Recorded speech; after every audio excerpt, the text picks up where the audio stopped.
Hello दोस्तों। अभी हाल में कुछ दिनों में मैंने वीडियो अपलोड नहीं किया है, उसके लिए मैं आप सभी से माफ़ी मांगना चाहूँगा। कुछ घरेलू काम होने की वजह से मैंने हाल में 2 या 3 दिन वीडियो अपलोड नहीं किया था। पर छत्तीसगढ़ के सीरीज़ को मैं अब कंटिन्यू रखते हुए आज मैं आप लोगों के लिए छत्तीसगढ़ के प्राकृतिक विभाजन का पार्ट 2 लेके आया हूँ, जिसमें हम जानेंगे कि छत्तीसगढ़ का जो प्राकृतिक विभाजन था, जो कि 4 भागों में विभक्त था, उसमें मैंने आपको पार्ट 1 पढ़ा दिया था, जो कि जशपुर सामरी पार्ट था। और आज हम स्टार्ट करते हैं छत्तीसगढ़ का दूसरा पार्ट प्राकृतिक विभाजन का, जिसे हम पूर्वी बघेलखंड के पठार के नाम से भी जानते हैं।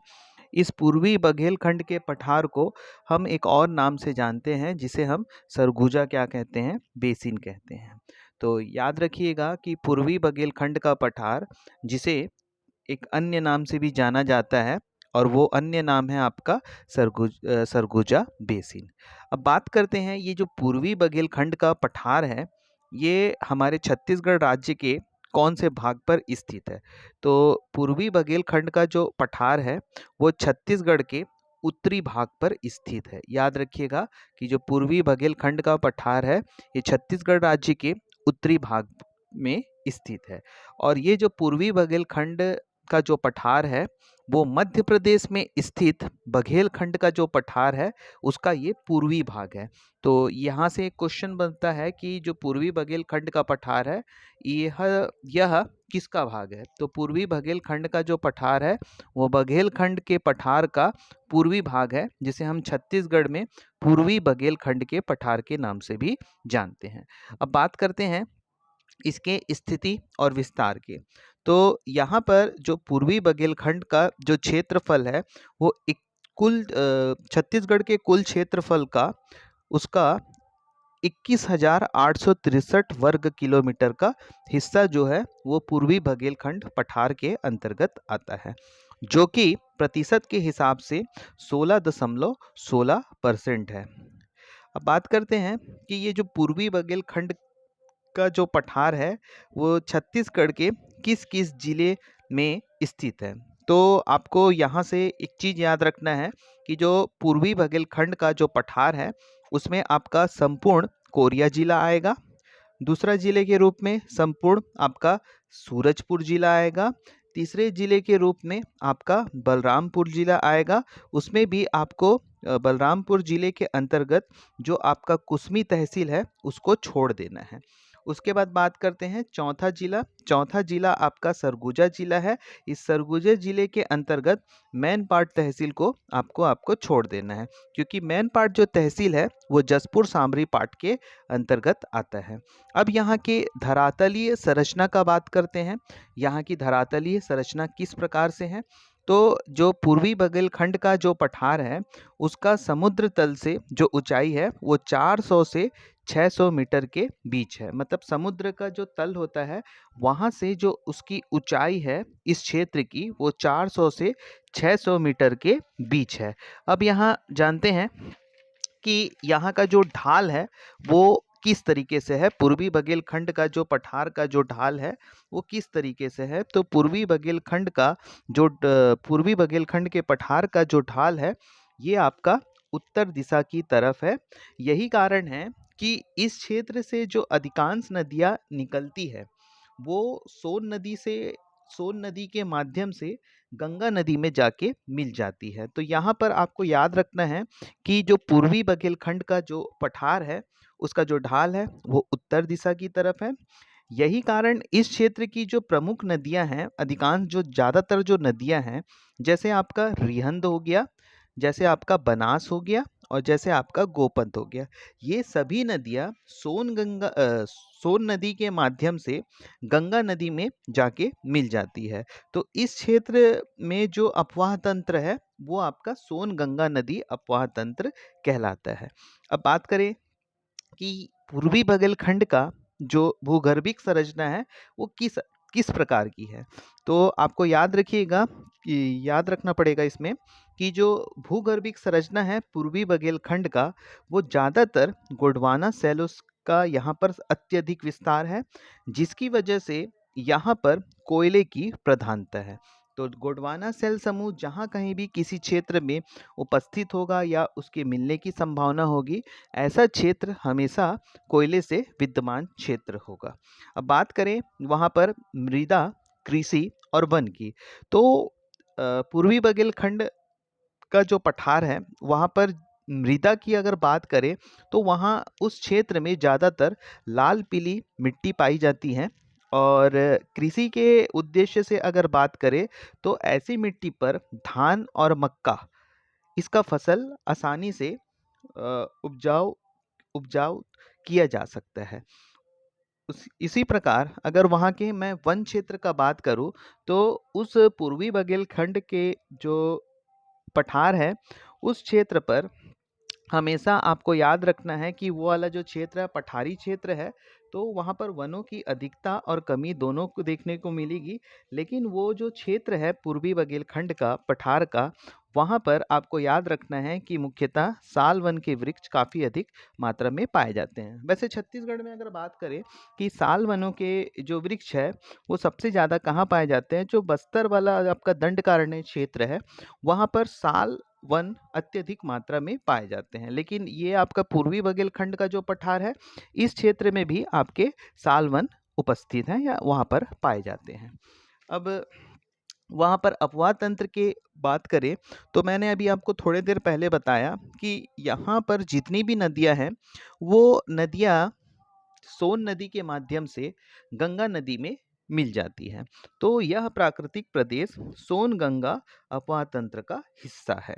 और इस क्षेत्र की जो प्रमुख नदियां हैं, जैसे मैं आपको बताया, बनास, गोपन, रिहन, ये सभी नदियां आपके सोन नदी से मिलके सोन नदी आगे जाकर आपका बिहार में पटना से जाके मिल जाती है, पटना में जाकर मिल जाती है, मतलब गंगा नदी में मिल जाती है। तो ये हो गया अपवाह तंत्र। अब यहाँ पर जो पूर्वी बघेलखंड का पठार है, उसके उप विभाजन की बात करें, किसी भी क्षेत्र को आसानी से पढ़ने के उद्देश्य से उसका विभाजन कर दिया जाता है और उस क्षेत्र को हम उप विभाजन के नाम से जानते हैं। अब यहाँ पर जो पूर्वी बघेलखंड का जो उप विभाजन है, उसे हम तीन कैटेगरी में पढ़ेंगे। सबसे पहले आपका पहाड़ी, दूसरा हो गया आपका पठार और तीसरा हो गया आपका बेसिन। तो इसको समझने से पहले हम ये जानते हैं कि पहाड़ी किसे कहा जाता है। तो पहाड़ी वह स्थलीय भाग होता है जो आसपास की भूमि से कुछ उठी हुई होती है। मतलब पहाड़ी कहने का मतलब हिल्स हो गया, वो ऐसा क्षेत्र होता है जो भूमि, जो आपका समतल भूमि होता है, उससे कुछ उठा हुआ भाग होता है। और भूमि से उसकी ऊंचाई मैक्सिमम 300 मीटर से ऊपर होती है। मतलब जो समतल भूमि होती है उससे उठा हुआ क्षेत्र होता है और उसकी जो ऊंचाई होती है वो 300 मीटर से ऊपर होती है। और जो पहाड़ी की जो आकृति होती है वो समतल भूमि से कुछ इस प्रकार होती है। अब बात करते हैं पठार। पठार क्या होता है? तो धरातल का वह विशिष्ट भाग जो अपने आसपास की जमीन से पर्याप्त ऊंचा उठा होता है और जिसका जो ऊपरी भाग होता है वो आपका सपाट होता है। सपाट कहने का मतलब क्या होता है? आपका समतल होता है और उसकी जो लेंथ और ब्रेथ, मतलब जो उसकी चौड़ाई होती है, वो काफ़ी अधिक होती है पठार की। तो धरातल का वह विशिष्ट विशिष्ट भाग जो अपने आसपास के क्षेत्र से काफ़ी थोड़ा ऊंचा उठा हुआ रहता है और जो उसका ऊपरी भाग होता है वो आपका क्या होना चाहिए? सपाट होना चाहिए। सपाट होने के साथ उसकी जो चौड़ाई होती है वो काफ़ी ज़्यादा होनी चाहिए। तो उस क्षेत्र को हम पठार के नाम से जानते हैं। अब बात करते हैं बेसिन क्या होता है। तो बेसिन भी बहुत इम्पोर्टेंट है। किसी भी क्षेत्र में जो कोई नदियाँ होती है और वहाँ उस क्षेत्र में बहने वाली जो मुख्य नदी होती है, उसके आसपास का जो क्षेत्र होता है उसे हम बेसिन के नाम से जानते हैं। तो मुख्य नदी अपनी सहायक नदी के आसपास के क्षेत्र पर जो क्षेत्र विकसित करता है उसे हम बेसिन के नाम से जानते हैं।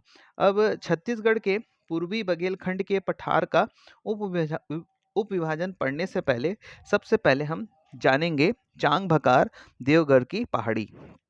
तो उप विभाजन में हम इसे 3 कैटेगरी में पढ़ेंगे। अभी मैंने आपको बताया कि पहला होगा आपका पहाड़ी, दूसरा होगा आपका पठार और तीसरा होगा आपका बेसिन।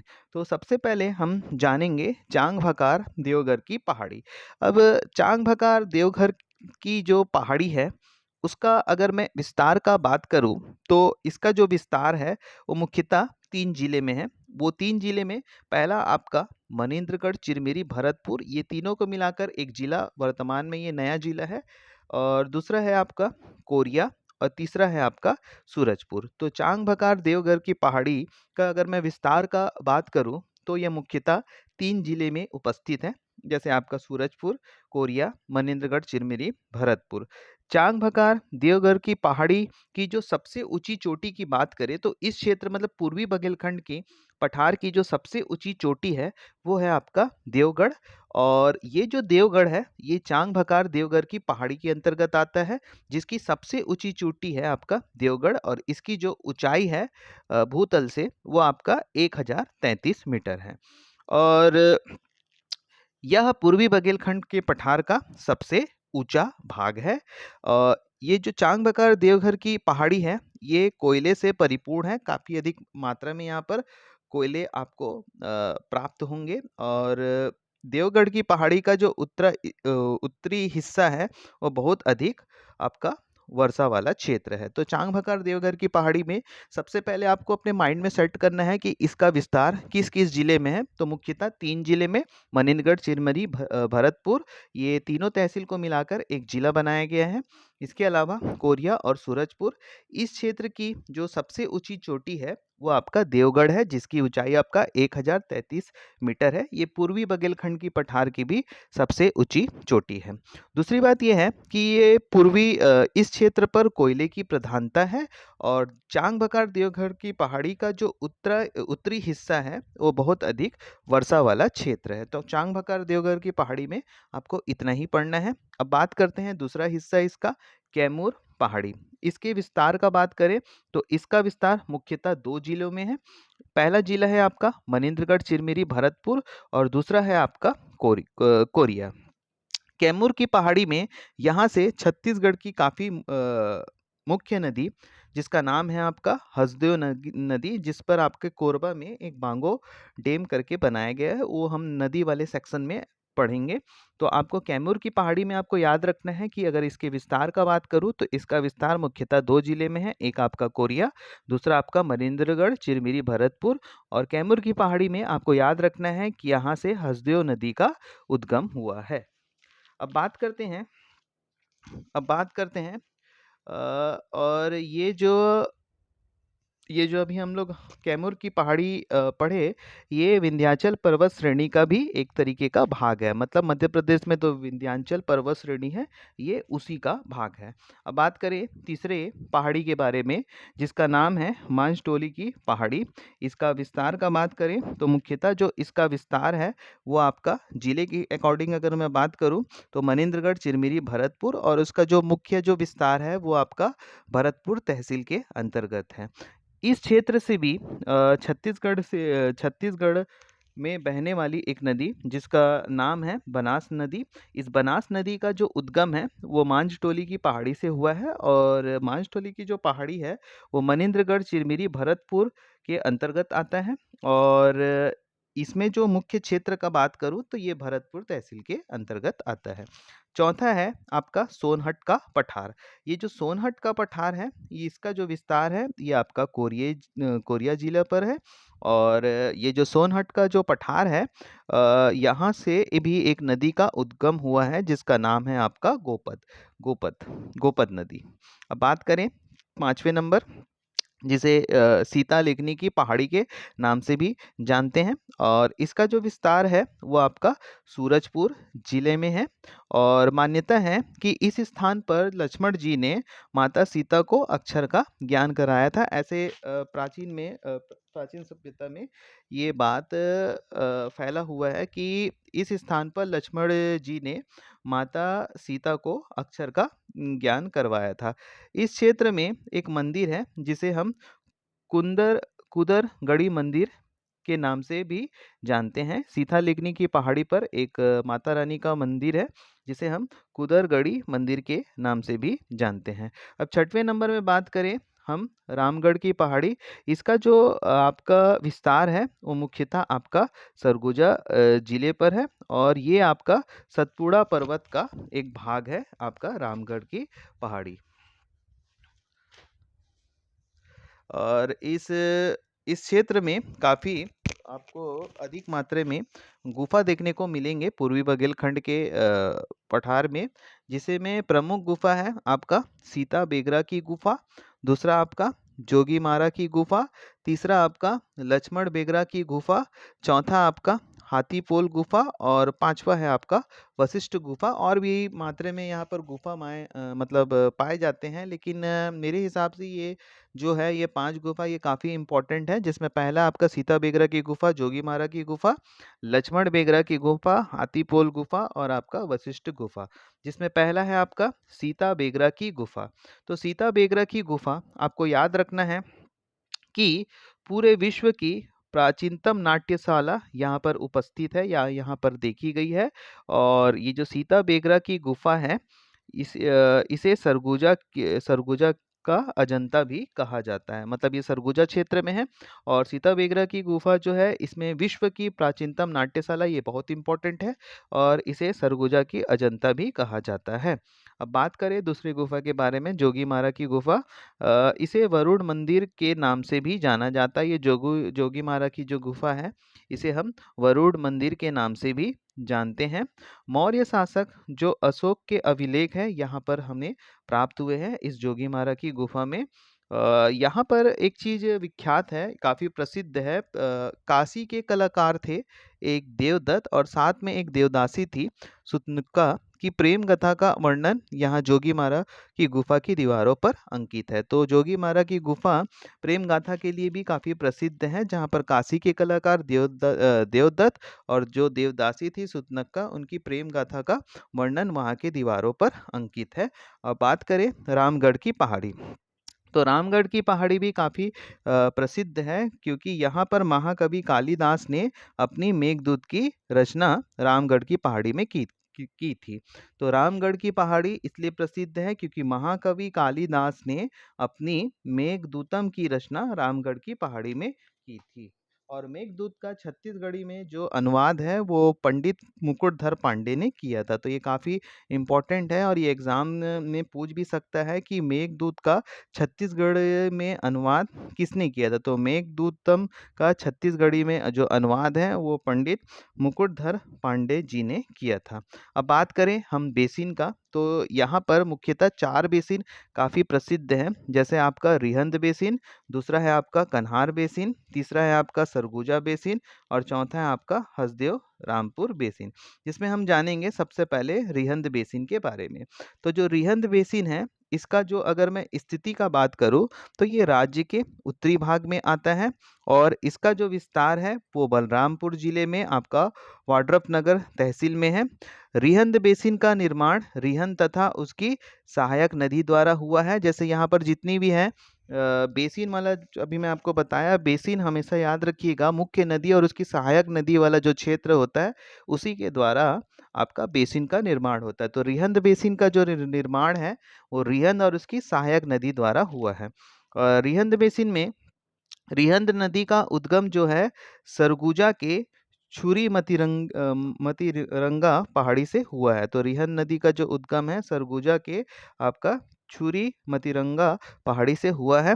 रिहंद को सरगुजा की लाइफलाइन भी कहा जाता है, मतलब सरगुजा की जीवन रेखा भी कहा जाता है। और रिहंद बेसिन को सिंगरौली बेसिन के नाम से भी जाना जाता है। तो याद रखिएगा कि रिहंद बेसिन को सिंगरौली बेसिन के नाम से भी जाना जाता है। अब बात करें कन्हार बेसिन, तो कन्हार बेसिन जो है वो अगर उसके स्थिति का बात करूँ तो ये राज्य के उत्तर पूर्व दिशा में स्थित है। इसका जो विस्तार है वो भी बलरामपुर जिले के रामानुजगंज तहसील के अंतर्गत है। कन्हार बेसिन का निर्माण कन्हार उसकी सहायक नदी द्वारा हुआ है। कन्हार नदी का जो उद्गम है वो जशपुर जिले के बगीचा तहसील के पंडरा पाठ के बखोना चोटी से हुआ है। ये भी काफी इंपॉर्टेंट है कि कन्हार नदी का जो उद्गम है जशपुर जिले के बगीचा तहसील के पंडरा पाठ के बखोना चोटी से हुआ है।